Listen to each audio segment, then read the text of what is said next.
చూస్తుంది ప్రసన్నంగా.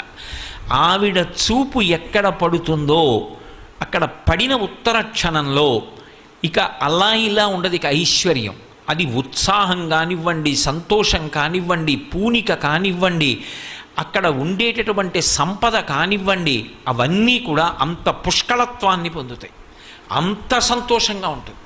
అందుకే ఆవిడ చూపులలోంచే అంతటి అనుగ్రహ ప్రసరణం చేసింది. అందుకే ఐశ్వర్యం ఎక్కడి నుంచి ఇస్తుంది అంటే ఆమె యొక్క చేతిలోంచి ఇస్తుంది అని చెప్పడం సాధ్యం కాదు.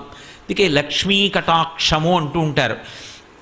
ఆవిడ చూపు పడితే చాలు, ఒక్కసారి అలా ప్రసన్నంగా చూసిందా ఇక అక్కడ ఎంత ఐశ్వర్యం ఏర్పడుతుంది అనేటటువంటి దాని గురించి చెప్పడం ఎవరికీ సాధ్యం కాదు. అయితే మీరు ఒక్క విషయం జ్ఞాపకం పెట్టుకోవాలి. నేను ఐశ్వర్యము ఐశ్వర్యము ఐశ్వర్యము అన్న మాట వాడుతున్నప్పుడు కేవలము నేను సంపద గురించి